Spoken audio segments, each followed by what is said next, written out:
ओम भूर्भुवः स्वः तत्सवितुर्वरेण्यं भर्गो देवस्य धीमहि धियो यो नः प्रचोदयात्। गुरुर्ब्रह्मा गुरुर्विष्णु गुरुरेव महेश्वर गुरु साक्षात परब्रह्म तस्मै श्री गुरुवे नमः। मित्रों, में दिव्य दर्शन पुरोहित गुरुदेव ऑब्जर्वेटरी वडोदरा से बोल रहा हूँ। हम अभी जिस अवस्था से पूरा विश्व हम और आप गुजर रहे हैं, ये लास्ट वेकअप कॉल है नेचर की ओर से।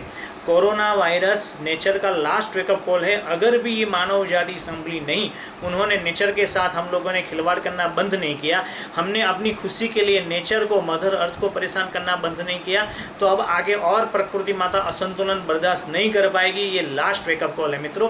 प्रकृति यानी पूरी इकोसिस्टम, पूरा पर्यावरण, जैव विविधता, स्पेसीज की विविधता, ये सब निर्भर करते हैं। मित्रों, आप लोगों को मालूम है कि पशु यानी एनिमल से मानवी के बीच में जो डिसीज ट्रांसफ़र होते हैं, ये डिसीज़ के ट्रांसफ़र होने की वजह से इन्फेक्शंस बढ़ते हैं और 75% इन्फेक्शियस डिसीज़ एनिमल से मनुष्य में ट्रांसफ़र होने की वजह से बढ़ते हैं।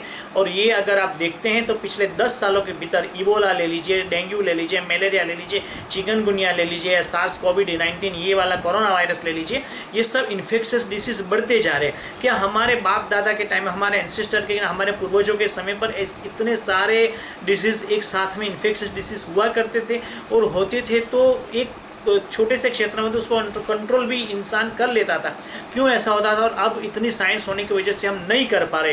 क्यों ऐसा होता है? क्योंकि हमने मदर नेचर को, हमने अपनी माता को, अपनी माता पृथ्वी के साथ में ही दुर्व्यवहार किया है, दुष्कर्म किया है। हमने अपनी सुखनी की अंधी दौड़ की वजह से इकोसिस्टम को तहस नहस कर दिया। जो हैबिटेट्स थे यानी निवास स्थान के, स्पेसिस के, आप अभी स्पेरो देख लीजिए, कोई भी एक चकली चींची बोलने वाली स्पेरो आपको दिखाई देती है? नहीं दिखाई देती। आपके घर के भीतर या अंदर पहले आपके कीड़े मकोड़े देखने को मिलते हैं, वो दिखाई देते? नहीं दिखाई देते। आपके घर के बाहर कितने पक्षी हमारे घर के बाहर आते थे, आज कहाँ? गिने चुने पक्षी दिखते हैं, गिने चुने स्पेसीज देखने को मिलती है। बंदर, मोर, सांप, बिच्छू और ये छोटे मोटे कीड़े मकोड़े कहाँ दिखाई देते? आपने लाइट वहाँ आ गया जिसको गुजराती बोलते, कहाँ देखा है आपने? नहीं देखा है। ये स्पेसीज खत्म होती चली जा रही मित्रों, क्योंकि इकोसिस्टम खत्म होती चली जा रही। हमने स्पेसीज के रहने के पूरे के पूरे सब निवास स्थान ही खत्म कर डाले, स्पेसीज को ही खत्म कर दिया, इकोसिस्टम को ही तहस नहस कर दिया, झाड़ अंधाधुंध काट दी हमने इतनी फ्यूल जला दी, हमने इतना ग्रीन हाउस गैसेस पूरे विश्व में व्याप्त कर दिया कि कोई इकोसिस्टम को बचाने वाली कोई प्रणाली जिंदा ही नहीं। उसके चलते स्पेसीज की वैविध्यता खत्म हो गई। स्पेसीज में अगर वैविध्यता होती है, बायोडाइवर्सिटी इफेक्ट ज़्यादा होती है, तो डाइल्यूशन इफेक्ट ज़्यादा होती है। बायोडाइवर्सिटी होने की वजह से, स्पेसीज के ज़्यादा होने की वजह से रोग पनपते नहीं है, जो इन्फेक्शियस डिसीज वो पनपते नहीं है। एक ही प्रकार की ब्रीड की गायों से डिसीज चलते हैं, एक ही प्रकार के बैल के ब्रीड से डिसीज चलते हैं, मगर विविध प्रकार की गायें, विविध प्रकार की प्रजातियां होती, विविध प्रकार के वृक्ष होते, विविध प्रकार के पादप होते, विविध प्रकार की हमारी मिट्टी होती, बारिश ठीक होती, एक्सट्रीम वेदर इवेंट्स ना होती, तो ये कुछ नहीं होता।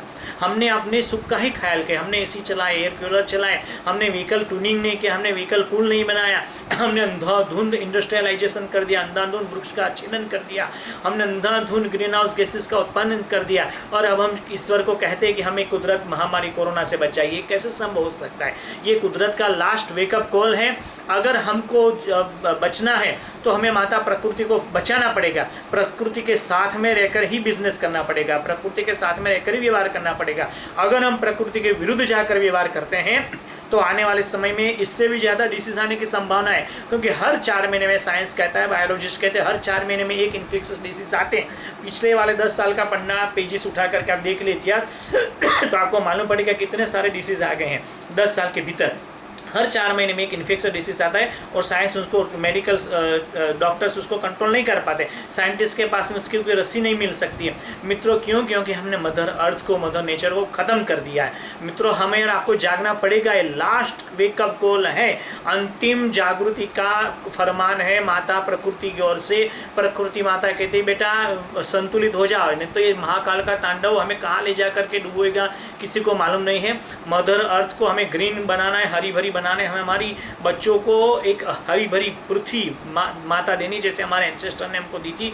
हमें पानी के तालाब नए नए बनाने, जल संरक्षण करना है, वृक्षारोपण धुंध करना है। हमने और आपने कब कितने वृक्ष लगाए? आप बोलिए, बोए क्या वृक्ष? आपने ट्री प्लांटेशन किया क्या? मैंने ट्री प्लांटेशन किया, अपने दिल पर हाथ रख करके बताए। हमने क्या पानी का संरक्षण किया? हमने जल वाटर हार्वेस्टिंग किया है? कभी नहीं किया। हमने गंदगी, हमने स्वच्छता अभियान में कुछ अपना स्वच्छता अभियान के आसपास का ध्यान रखा ही नहीं दिया। हमने तालाब नए बनाने के लिए क्या जोर प्रशासन के ऊपर डाला है? नहीं डाला है। हमने मनमानी अंधाधुंध गैसेस फैलाने में, कोई स्कूटर चला में, कार चला में थोड़ी लापरवाही बरतने में थोड़ा भी इनकार किया? नहीं किया। हमने दिल खोल के सब कुछ सुख पाने के दौड़ के लिए किया है, तो ये बहुत गलत है मित्रों। अब हमें जागना है, नए सिरे से हमें काम करना है, माता प्रकृति को बचाना है, स्पेसिस को बचाना है, स्पेसिस के हैबिटेट्स को बचाना है।